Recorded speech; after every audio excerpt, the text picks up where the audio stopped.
우리에게 주시는 하나님 말씀은 창세기 3장 1절에서 10절까지의 말씀입니다.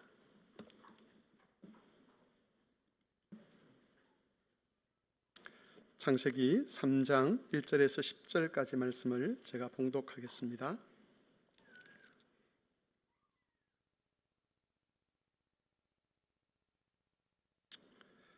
그런데 뱀은 여호와 하나님이 지으신 들 짐승 중에 가장 간교하니라.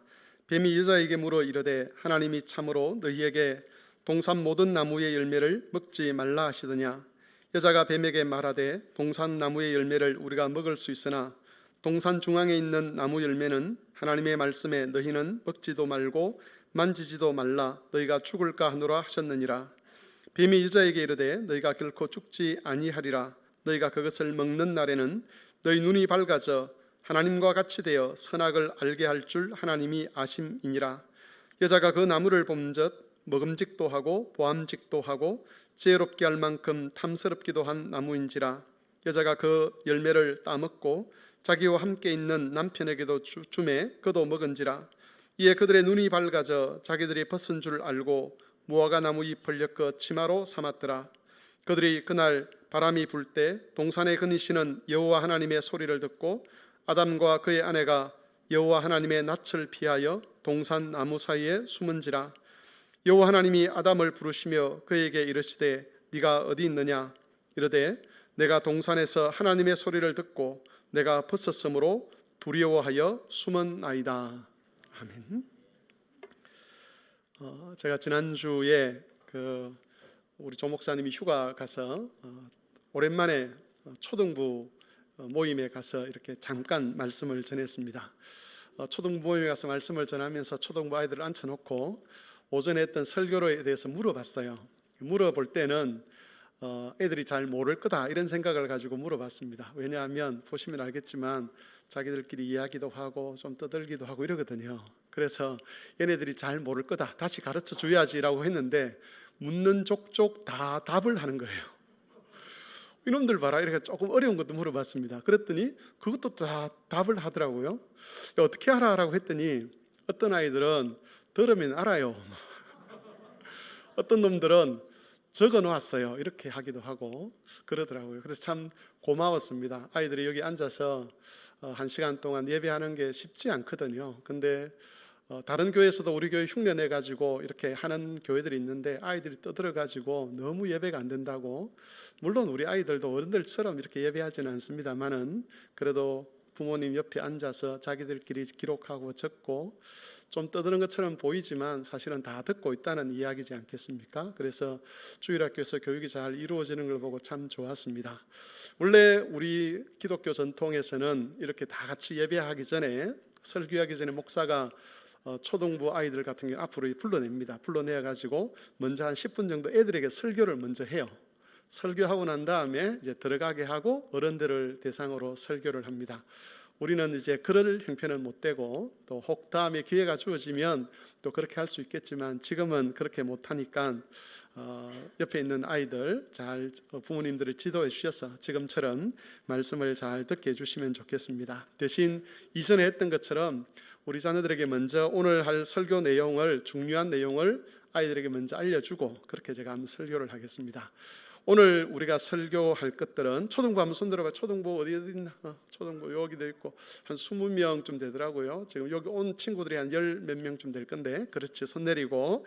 오늘 우리가 뭘 하나님 말씀을 배울 거냐 하면 크게 두 가지를 배울 거예요. 하나는 죄의 본질이 뭐냐. 본질이란 말 어렵지, 그지?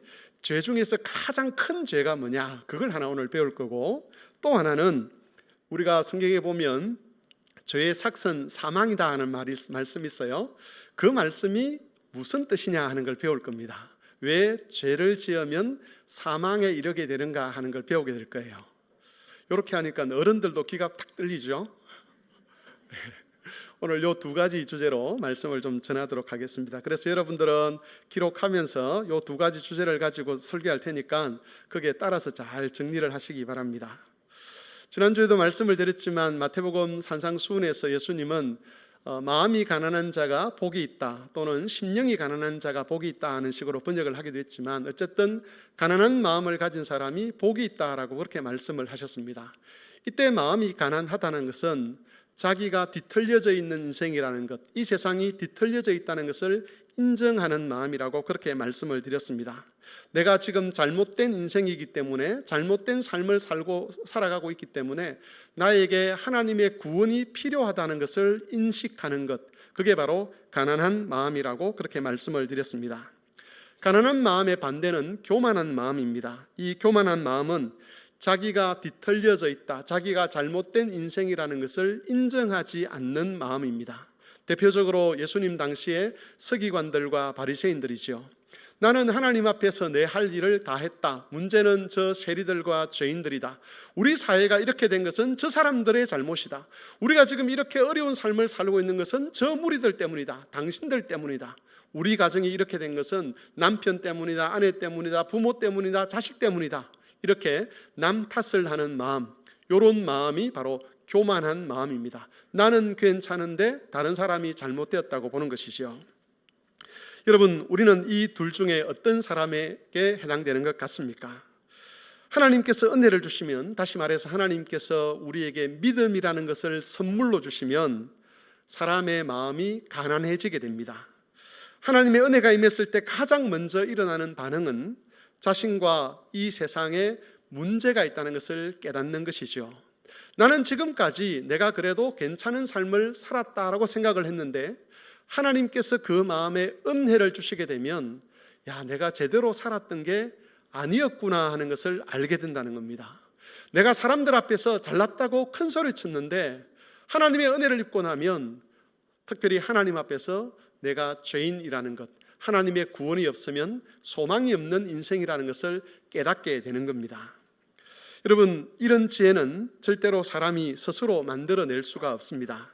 왜냐하면 사람에게는 자기 자신을 볼 수 있는, 특별히 자기가 죄인인 것을 볼 수 있는 눈 자체가 없기 때문에 그렇습니다. 이런 것을 우리가 안목이라 그러죠. 볼 수 있는 능력이 없다는 겁니다.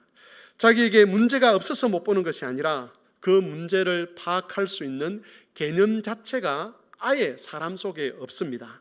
그래서 은혜가 없으면 구원이 필요한 이유에 대해서 절대로 동의할 수가 없는 것이지요. 오랫동안 교회를 다녀도 믿음이 자라지 않는 사람들이 있습니다. 우리는 그런 사람들을 보면서 왜 이런 사람들은 믿음이 자라지 않는가? 어떤 사람은 교회에 나와서 얼마 되지 않아서 믿음이 쑥쑥쑥 자라는 것 같은데, 교회를 10년 드나들고 20년을 드나들고 심지어 임종 앞에 섰을 때에도 믿음이 확인되지 않는 사람들이 있습니다. 그런 사람들을 보면 우리가 왜 그런가라는 그런 질문을 하게 되는데, 사실은 그런 사람들의 대부분은 믿음의 출발점에도 서지 못한 경우들이 많습니다. 믿음이 자라려면 믿음으로 새롭게 태어나야 되는데 아예 새롭게 태어나 본 경험이 없다는 거지요. 그걸 앞에서 했던 말씀으로 이야기를 해보면, 하나님의 은혜를 받아서 자기가 죄인인 것을 인정하는 그 단계에 서보지 못한 사람들이 많다는 겁니다. 자기가 죄인인 것을 알지 못하고 믿음의 출발선상에 서지 못한 사람은 아무리 많은 활동을 하고 아무리 많은 시간을 보낸다고 해도 그 사람의 믿음이 자라갈 수는 없는 겁니다. 믿음이 자라기 위해서는 믿음으로 새롭게 태어나야 되는데, 그 새롭게 태어난다라고 했을 때 그 확실한 표가 뭐냐? 자기 안에 내가 죄인이구나, 하나님의 구원이 필요하구나 인정하는, 그게 바로 믿음의 출발점이라고 볼 수가 있습니다. 성도 여러분, 여러분은 하나님으로부터 가난한 마음을 선물로 받았습니까? 만일 그 가난한 마음을 선물로 받으셨다면 그 마음을 잘 지켜가시기를 바랍니다. 왜냐하면 우리가 살고 있는 이 세상에서는 보이지 않는 세력이 우리가 받은 그 가난한 마음 대신에 교만한 마음, 우리가 거듭나기 전에 가졌던 그 교만한 마음으로 살아가도록 미혹하는 영적 존재가 있기 때문에 그렇습니다. 그리고 우리의 옛 본성은 하나님이 주신 이 가난한 마음보다는 영적 세력으로부터 다가오는 이 교만한 마음에 훨씬 더 익숙하고 거기에 잘 적응되게 되어 있습니다. 그래서 말씀으로, 기도로 자기를 훈련하고 경건의 삶을 이어가려고 애쓰지 않는다면 우리도 모르는 사이에 우리 하나님 주신 가난한 마음으로 자신과 가정과 세상을 인식하는 것이 아니라 미혹된 그 교만한 마음으로 자기를 파악하고 아내를 파악하고 남편을 파악하고 자녀들과 부모를 파악하고 그렇게 세상을 파악하는, 그러면 어떻게 되느냐? 온통 분쟁의 세상이 되는 거죠. 가정도 분쟁으로 휩싸이고 한 사회도 분쟁으로 휩싸이고 국가도 분쟁으로 휩싸이는 이런 어려움을 겪게 되는 겁니다. 그래서 여러분, 마귀의 유혹에 넘어가지 마시고 말씀과 기도로서 하나님이 주신 그 가난한 마음, 내게 구원이 필요하구나, 내가 죄인이구나, 이 세상도 뒤틀려져 있구나, 내 아내도 죄인이고 내 남편도 죄인이고 우리 모두가 다 같이 하나님의 구원이 필요한 사람이구나 하는 것을 꼭 기억하시면서 그 마음에서부터 자기를 파악하고 다른 사람과 가정을 파악해가는 그런 삶을 살아가시기를 바랍니다. 그럴 때에 우리 자신도 성숙해지고 우리 공동체도 성숙해질 수 있을 것입니다. 오늘은 구원이란 무엇인가 두 번째 시간으로 죄의 본질에 관해서 살펴보고자 합니다. 성경은 고통의 원인이 사망이라고 그렇게 계시를 해줍니다. 이 고통이 어디서부터 시작되느냐? 우리가 겪는 여러 종류의 고통의 그 뿌리가 뭐냐? 사망이라는 것이죠. 그렇다면 여러분, 이 사망은 어디서부터 왔겠습니까? 바울은 로마서 6장 23절에서 이 사망의 뿌리를 우리에게 가르쳐주고 있는데, 화면을 통해서 같이 한번 말씀을 읽어보겠습니다. 죄의 삭선 사망이요 하나님의 은사는 그리스도 예수 우리 주 안에 있는 영생이니라. 바울 사도는 죄의 삭시 사망이다라고 선언을 해줌으로써 이 사망의 뿌리, 사망의 출처가 죄라는 것을 우리에게 알려주고 있습니다. 삭시라고 하는 것은 대가라는 것이죠. 우리가 어떤 일을 남의 집에 가서 일을 하게 되면 그 일한 임금을 받지 않습니까? 그게 바로 삭시입니다. 죄의 삭시 사망이라는 것은 우리가 죄를 지으면 사망을 그 대가로 받게 된다는 것이죠. 교회를 오랫동안 다니신 분들은 바울의 이 가르침에 아무런 질문을 하지 않고 그냥 당연스럽게 넘어갑니다. 그런데 여러분, 이 질문을 우리는 진지하게 한번 생각해 볼 필요가 있습니다. 이런 질문을 해볼 필요가 있다는 것이죠. 왜 죄를 지으면 사망을 삭스로 받게 되는가? 왜 죄의 대가가 다른 것도 아니고 하필이면 사망인가? 죄의 삭시 사망이라고 정한 사람은, 정한 존재는 도대체 누구인가? 이걸 한번 살펴볼 필요가 있습니다. 이 질문이 정말 중요합니다. 왜 중요하느냐 하면 사람들이 이 죄와 사망을 연결시킬 때에 죄를 지은 사람에게 사망의 심판을 적극적으로 내리시는 분이 하나님이다라고 그렇게 생각을 한다는 것이죠. 이 말은 당연한 것 아니에요? 이렇게 말씀하실지 모르겠는데 조금 더 진지하게 구체적으로 한번 생각해 보자는 겁니다. 하나님께서 마음이 넓으면 죄를 지어도 사망을 우리에게 주지 않을 건데, 하나님이 마음이 좁아가지고 우리가 좀 잘못하면 사망이라는 것을 탁 던져가지고 우리를 괴롭힌다라고 사람들은 그렇게 생각할 때가 많습니다. 특별히 믿지 않는 사람들은. 그래서 교회에서 가르치는 이 가르침, 특별히 죄의 삭선 사망이라는 이 가르침에 있어서 문제가 되는 것은 하나님이 마음을 넓히면 된다, 하나님이 마음을 넓혀서 죄를 지어도 사망을 안 주면 된다라고 그렇게 이야기를 한다는 것이죠. 그래서 여러분, 이건 잘못된 생각인데 왜 잘못되었는가 하는 것이 중요합니다. 죄와 사망의 관계를 제대로 밝혀야만 이런 것이 아니다, 하나님이 그런 분이 아니다라는 것을 알 수가 있다는 겁니다. 그리고 이것을 제대로 밝혀야만 하나님의 은혜라는 것이 무엇인가를 우리가 좀 더 분명하게 알 수가 있습니다. 왜 죄와 사망이 연결되는가를 알기 위해서는 죄라는 것이 무엇인가를 우리가 제대로 알아야만 합니다. 죄가 무엇이냐 이렇게 물으면 일반적으로 사람들이 금방 대답하는 것들이 있습니다. 살인, 강도, 성폭행, 또 도둑질, 이런 것들을 사람들은 죄다라고 그렇게 이야기를 합니다. 최근에 우리 주변에 묻지마 그런 폭행, 살인 이런 것들이 일어나고 있습니다. 이런 악한 짓들이 바로 죄의 악들이죠, 그죠? 또 최근에 매스컴에서 이슈화되고 있는 학부모 갑질들이나 또 학생들의 왕따 문화, 이런 것들도 역시 죄라고 말할 수 있습니다. 그런데 여러분, 이런 구체적인 죄들, 우리가 죄악들이라고 이야기하죠. 이 죄들은 다 같이 하나의 뿌리를 가지고 있습니다. 뿌리가 되는 죄가 있다는 것이죠.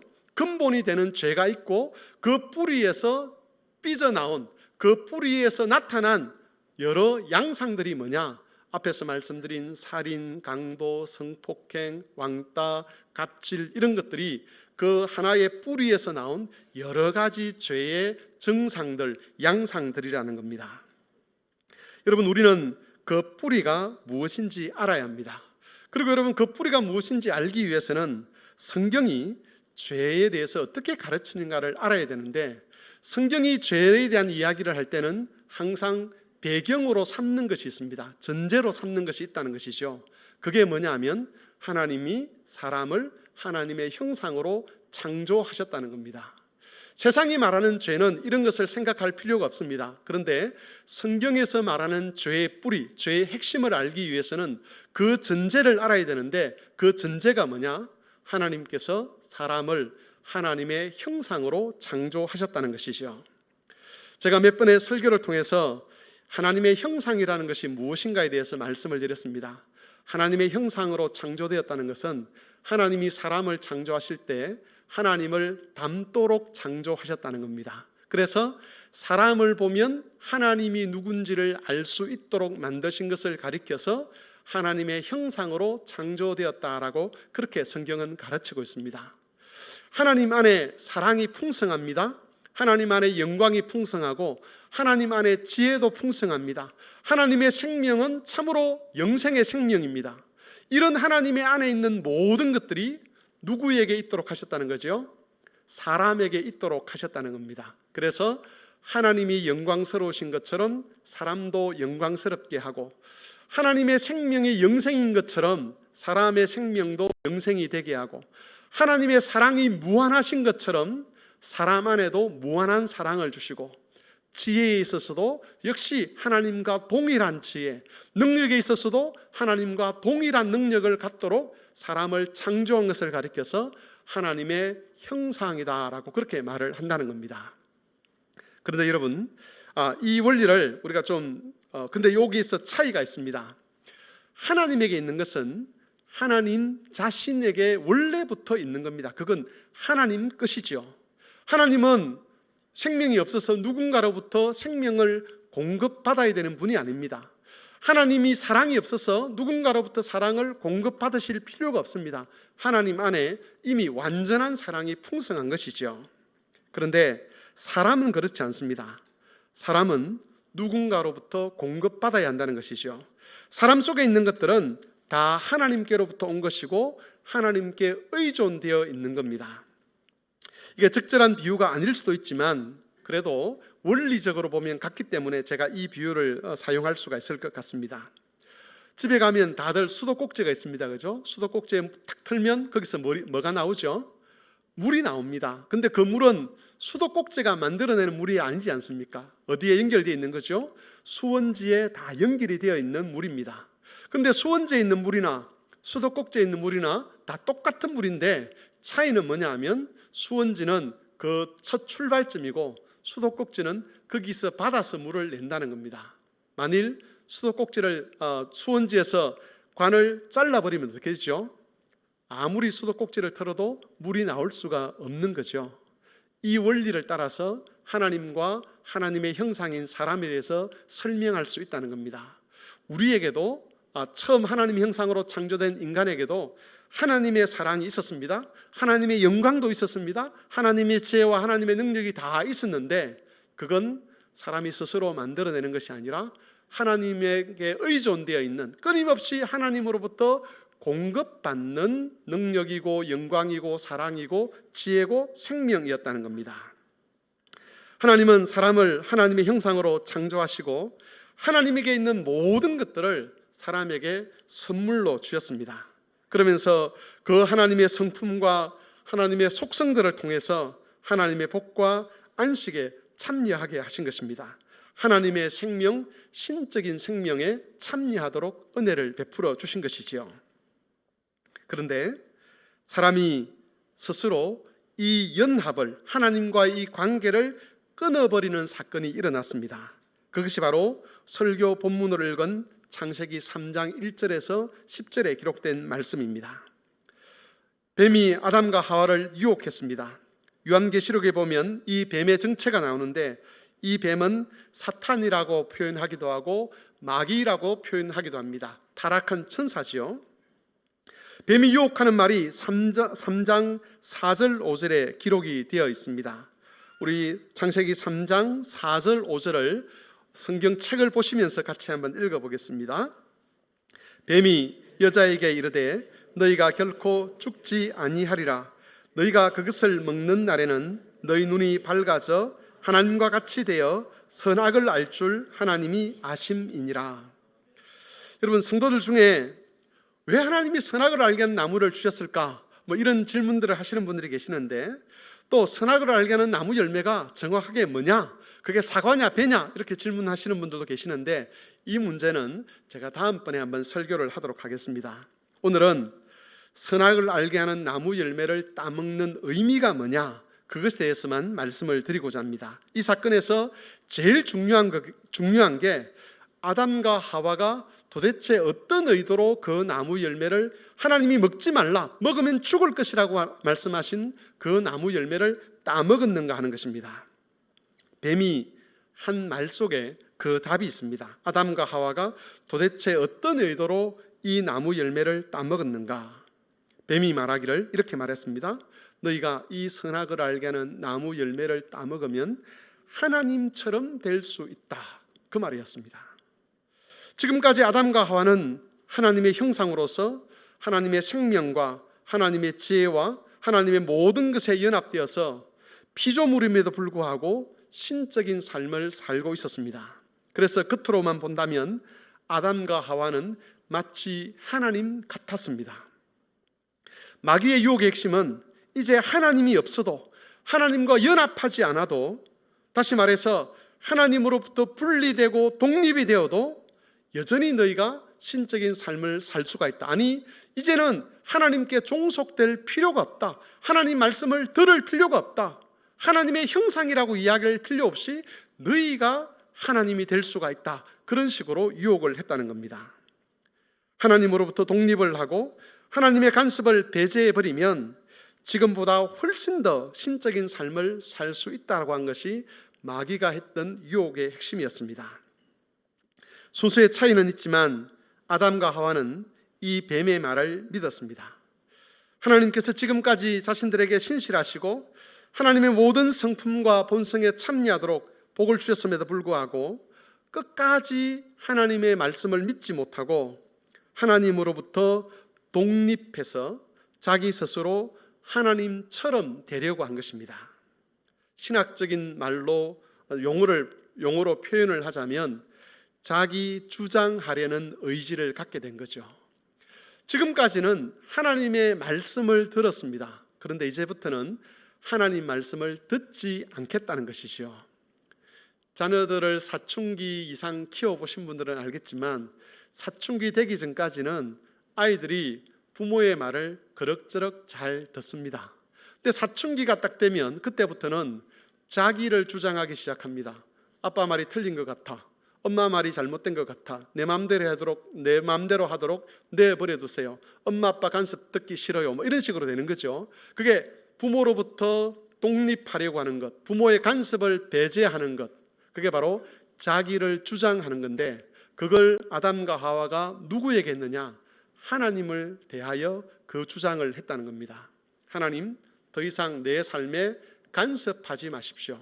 하나님, 옳고 그름의 문제를 더 이상 하나님의 계시를 따라 제가 판단하지 않겠습니다. 나도 하나님처럼 얼마든지 판단할 수 있으니, 나도 얼마든지 내 삶에 대해서 계획하고 생각하고 꾸려갈 수 있으니 더 이상 간섭하지 마십시오라고 하는 것, 그게 하나님을 향하여 독립을 선언하는 거고 하나님께 자기 주장하는 의지를 내세우게 되는 것인데, 바로 이게 죄의 본질이라는 겁니다. 죄의 뿌리라고 하는 겁니다. 죄의 뿌리, 죄의 본질은 하나님을 향하여 독립을 선언하는 겁니다.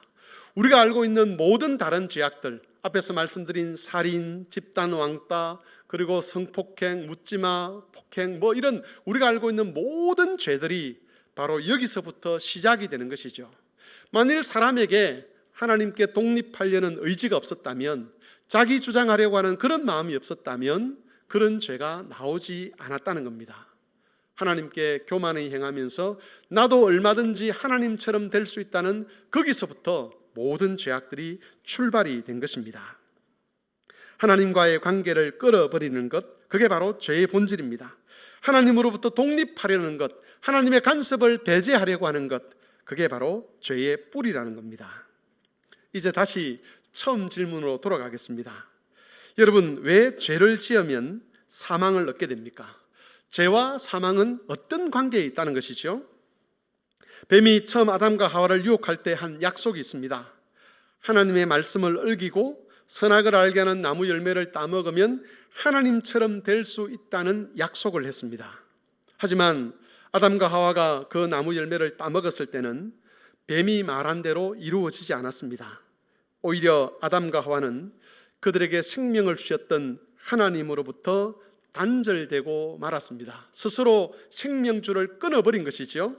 그리고 생명의 근원이신 하나님으로부터 단절되어 버렸기 때문에 자연스럽게 죽음의 존재가 되고 만 겁니다. 죄의 삭선, 사망이라는 것이 하나님이 일부러 사망을 주셨다는 그런 말이 아니라는 것이죠. 사람들이 스스로 하나님과의 관계를 끊어버림으로써, 생명의 줄을 끊어버림으로써 스스로 사망에 이르게 된 겁니다. 죄를 지으면, 하나님으로부터 독립하려고 하면 하나님이 주시느냐 주시지 않느냐를 떠나서 그 결과가 필연적으로 사망이라는 것이죠. 하나님께서 거기에 의지를 가지시느냐 가지지 않으셨느냐를 떠나서 하나님으로부터 분리되면 사망의 병에 걸리는 존재가 된다는 겁니다. 생명의 근원이신 하나님을 떠나면 죽음밖에 남는 것이 없습니다. 이 단절을 잘 보여주는 것이 오늘 읽었던 본문 8절 이하에 기록이 되어 있습니다. 하나님이 아담과 하와를 찾아오셨을 때에 그들은 하나님을 피해 숨었습니다. 이전에는 하나님의 형상으로서 하나님께 친밀함을 느꼈습니다. 하나님 곁에 있는 것이 좋았습니다. 그러나 타락한 이후에는 하나님을 두려워하게 되었고, 하나님의 간섭을 귀찮아하고 하나님께 대하여 적대감을 갖게 된 것입니다. 한마디로 하나님과 상관이 없는 존재가 된 것이죠. 이것은 내가 마음으로부터 하나님께 멀어졌다. 아담과 하와가 죄 짓고 나서는 마음으로부터 하나님과 멀어졌다, 그런 뜻이 아닙니다. 모든 인격과 존재 방식 전체가 하나님과 상관없는 그런 사람이 되고 만 것이죠. 그래서 더 이상 사람은 하나님의 형상일 수가 없게 되었습니다. 하나님을 닮았던 모습들이 다 사라져 버렸습니다. 참 생명도 없고, 참 지혜도 없고, 참 사랑도 없고, 참 능력도 사라져 버렸습니다. 하나님을 부정하는 그 죄를 지은 대가로 사망에 이르게 된 것이죠. 사망의 지배를 받게 된 겁니다. 그리고 그 사망의 힘에 의해서 우리가 겪는 온갖 종류의 고통을 우리가 겪게 되는 것이죠. 물론 사람이 하나님을 떠났음에도 불구하고 하나님의 형상의 흔적은 우리에게 남아 있습니다. 그 흔적 때문에 어떻게 보면 아직도 사람에게 생명이 있는 것처럼 보입니다. 지혜가 있는 것처럼, 사랑이 있는 것처럼, 능력이 있는 것처럼 보입니다. 그러니까 연인이 만나서 사랑할 수도 있는 것이고, 또 우리가 지혜를 가지고 연구를 할 수도 있는 것이고, 어려운 여러 가지 일들도 해결할 수 있는 것이죠. 하지만 이런 것들은 어디까지나 흔적에 지나지 않습니다. 흔적에 지나지 않기 때문에 거기에는 언제나 한계라는 것이 있다는 겁니다. 우리가 생명을 가지고 있습니다. 그런데 이 생명은 50년을 살고 100년을 살면 그 수명이 다하는 생명입니다. 생명을 가지고 있지만 우리가 여러 가지 질병으로 시달리고 고통을 받습니다. 생명에 한계가 있는 것이죠. 사랑이 있지만 이 사랑도 한계가 있습니다. 자기가 사랑 고백을 해서 결혼한 배우자를 향해서 온전히 사랑하지 못하는 그 한계를 가진 사랑을 우리가 갖고 있다는 것이죠. 성경에 보면 아담과 하와가 죄를 짓기 전에 그리고 죄를 지은 후에 그들 속의 관계가 어떻게 달라졌는가 하는 것이 나타나 있습니다. 아담과 하와가 하나님의 형상으로 있을 때, 다시 말해서 하나님의 무한하신 사랑에 연합되어 있을 때 아담이 하와를 향해서 뭐라고 고백을 하느냐 하면 이는 내 뼈 중에 뼈요 살 중에 살이다, 그런 고백을 합니다. 우리가 성경을 너무 당연하게 읽어가지고 이 말이 얼마나 오글거리는 말인지를 잘 모릅니다. 이게 정말 옆에서 들으면 정말 오글거리는 그런 사랑 고백이거든요. 이는 내 뼈 중에 뼈요 살 중에 살이라. 성경이 없고 이걸 만일 어떤 연인이 다른 사람에게 처음으로 하는 말을 옆에서 누가 들었다 그러면 두 사람은 너무 좋을지 모르겠지만 옆에 있는 사람들은 참 듣기가 민망한 그런 말이 될 수가 있습니다. 그만큼 아주 짙은 애정 표현이라는 것이지요. 하지만 죄를 짓고 하나님의 사랑에서 단절된 후에는 전혀 다른 말을 합니다. 사랑의 흔적만 가지고 있는 그 상태에서 아담이 하와에게 보였던 첫 번째 태도는 이겁니다. 하나님, 내가 죄를 지은 것은 저 여자 때문입니다. 제가 저 여자만 아니었으면 죄를 안 지었을 것입니다 라고 하와에게 그 죄의 책임을 떠넘기는 일을 했습니다. 타락하기 전에는 이는 내 뼈 중에 뼈요 살 중에 살이라, 하나님의 무한하신 사랑에 연합되어서 그렇게 보았던 아내를 향해서 그 사랑, 단절되고 제한된 사랑 안에서 어떤 문제가 생겼을 때 그 문제를 해결하는 방식이 하나님, 저 여자 때문에 제가 그렇게 되었습니다. 오늘날 우리 사회에서 일어나는 여러 가지 현상들을 대변해 주는 모습 같지 않습니까? 사랑해서 결혼을 했습니다. 그런데 살아가다 보면 저런 문제가 생기지요. 그때마다 사람들이 보이는 태도가 뭡니까? 당신 때문에 이런 거야. 당신이 잘못해서 이런 건 아니야? 내가 뭘 잘못해서 당신이 잘못해서 이런 거야. 그래서 싸움이 일어나게 되고 그 싸움이 중재되지 못하면 결국 이혼으로 가게 되는 것이죠. 여러분, 그것만 아니라 가정에서뿐만 아니라 사실은 모든 삶에서 이런 것들이 나타납니다. 왜 그런가? 왜 갈등이 해결되지 못하는가? 왜 부부 사이의 갈등, 부모와 자녀 사이의 갈등, 계층 간의 갈등, 또 여러 정치 집단 간의 이런 갈등들이 계속 심화되고 있는가? 우리에게 사랑의 능력이 없기 때문에 그렇습니다. 우리의 사랑은 온전한 사랑이 아니라 흔적만 남은 사랑이라는 것이죠. 여러분, 지혜도 마찬가지입니다. 우리는 지혜를 가지고 있다고 합니다. 그리고 그 지혜를 가지고 정말 많은 업적을 세워왔습니다. 하지만 5분 후에 무슨 일이 일어날지를 우리는 알지 못합니다. 우리가 신중하게 지도자를 선택을 합니다. 하지만 얼마 지나지 않아서 우리의 선택이 잘못되었다는 것을 인지하게 됩니다. 고민을 하고 연구를 해서 방법을 찾고 정책을 만들지만 그것들이 오히려 우리를 더 깊은 수렁으로 몰고 간다는 것을 부정할 수가 없습니다. 지금 우리 사회는 학교 문제 때문에 큰 어려움을 겪고 있습니다.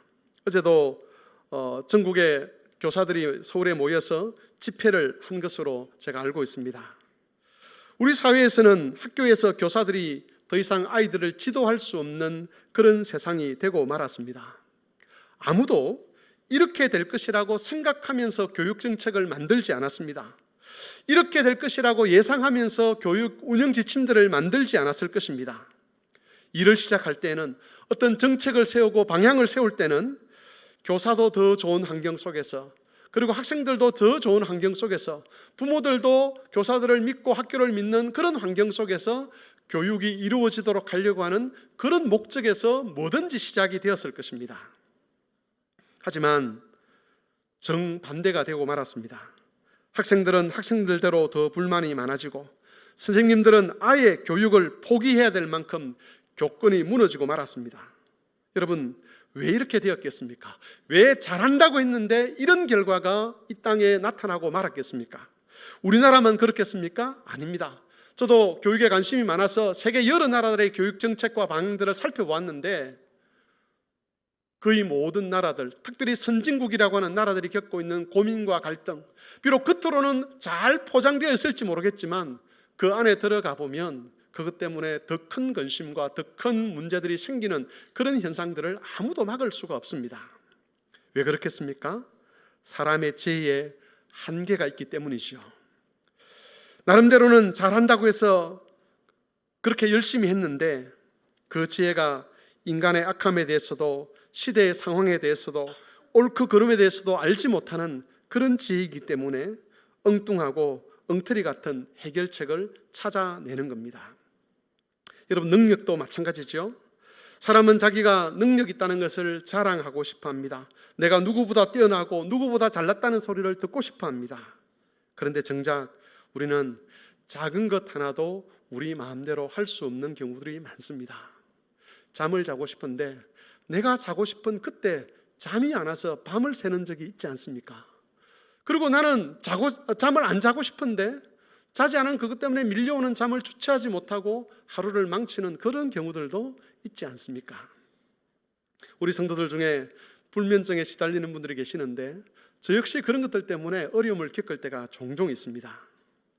뿐만 아니라 우리는 사랑하는 사람들이 병들었을 때에 내가 아무것도 할 수 없다는 것을 알고는 절망할 때가 많습니다. 사랑하는 사람이 이런저런 문제 때문에 고민하고 갈등하고 그것 때문에 병들고 죽어가고 하는 것을 옆에서 지켜보면서도 어떻게 해줄 방도가 없는 거예요. 내가 좀 능력이 있으면 이렇게라도 좀 해주고 싶고 저렇게도 해주고 싶고, 아니 그 병을 차라리 내가 가져와가지고 내가 알았으면 좋겠는데 그것도 할 수가 없습니다. 우리가 우주선을 달에도 보내고 또 우주를 탐사하고 이런 능력을 가진 것 같지만 사실은 조그만한 문제 하나도 해결할 수 못하는 그런 아주 무능한 그런 존재라는 것이요. 왜냐하면 우리의 능력은 흔적만 남은 제한이 있는 능력이기 때문에 그렇습니다. 이 모든 것들이 바로 우리가 하나님으로부터 단절되었기 때문에 나타나는 현상들입니다. 우리에게 있는 생명이나 사랑이나 지혜나 능력, 그 어떤 것도 완벽한 것이 없습니다. 이런 것들은 다 흔적들 뿐입니다. 이 흔적들만 가지고는 사랑도 온전할 수 없고 지혜나 능력도 온전할 수가 없습니다. 아무리 그것들을 잘 활용한다고 해도 우리가 원하는 행복, 우리가 원하는 안식을 얻어낼 수가 없는 것이죠. 여러분, 이 흔적들만 가지고는 우리에게 찾아오는 고통을 피할 수도 없습니다. 무엇보다도 이 흔적만 가지고는 재림의 날에 있을 영원한 심판을 피할 수가 없습니다. 우리의 죄가 가져온 그 결과들에서 벗어날 수가 없는 것이죠. 그렇다면 여러분, 우리에게는 절망만 있습니까? 하나님은 이런 우리를 위해서 구원자이신 예수님을 보내어 주셨습니다. 예수님이 오셔서 하신 일이 무엇이지요? 우리를 다시 하나님께 연합시켜 주는 겁니다. 우리가 교만하여 잘라버린 그 하나님과 연결고리, 그것을 예수님께서 이어주시는 겁니다. 우리를 머리 대신 그리스도에게 먼저 연합시켜 주시고 그 연합 안에서 성부와 성자와 성령의 거룩하고 영광스러운 교제에 다시 참여하게 해주시는 것, 그것이 바로 예수님이 주시는 구원입니다. 우리는 이 구원을 통해서 다시 하나님의 생명으로 충만해지게 됩니다. 다시 하나님의 사랑으로 충만해지게 되고 하나님의 지혜와 하나님의 능력과 하나님의 모든 것으로 충만해지게 되는 겁니다. 이것이 바로 성경에서 약속하는 구원의 핵심입니다. 세상은 이렇게 주장합니다. 참 행복, 참 안식은 하나님으로부터 분리되는 것에 있다라고 주장을 합니다. 하지만 이 주장이 거짓이라는 것은 이미 인간의 역사를 통해서 다 증명이 되었습니다. 하나님을 떠나면 자유로울 것 같고 하나님의 간섭을 받지 않으면 행복할 것 같지만 그런 상상은 다 거짓이고 마귀적인 것입니다. 아담과 하와 때도 그것은 거짓이었고 종말의 때를 살고 있는 이 시대에도 그것은 거짓된 주장입니다. 참 행복은 하나님과 하나님의 뜻에 매이는 데 있습니다. 참 안식은 하나님께 연합되어 그분의 간섭을 받고 하나님과 동행하며 하나님의 무한한 영광과 거룩에 참여하는 거기에 있다는 겁니다. 하나님의 뜻을 거절하고 내가 내 안식을 확보하겠다고 하면 할수록 우리는 점점 더 수렁으로 빠져들게 될 것입니다. 그러므로 주 안에서 사랑하는 성막교회 성도 여러분, 하나님으로부터 벗어나게 만드는 그런 악한 유혹에 미혹되지 마시고 성령의 인도하심을 따라 더욱 하나님께 매이시기 바랍니다. 더욱 하나님께 연합하시기를 바랍니다. 더욱더 그 말씀에 매여서 하나님의 뜻에 순종하시고 주와 동행하는 삶을 살아가시기를 바랍니다. 그리하여 세상에서는 결코 맛볼 수 없는 진짜 하늘의 기쁨과 위로를 체험하시면서 하나님의 구원이 완성될 예수님의 재림을 기다리는 모든 성도들이 될 수 있기를 바랍니다. 하나님의 말씀을 생각하며 같이 기도하겠습니다. 기도하실 때에 하나님, 우리가 거짓된 사상, 거짓된 주장에 속지 않도록 하시고 더욱 하나님께 매여서 참 생명과 참 사랑과 참 지혜와 참 능력과 참 은혜를 입게 하여 주십시오. 하늘의 안식과 기쁨을 얻게 하여 주십시오라고 같이 기도하겠습니다.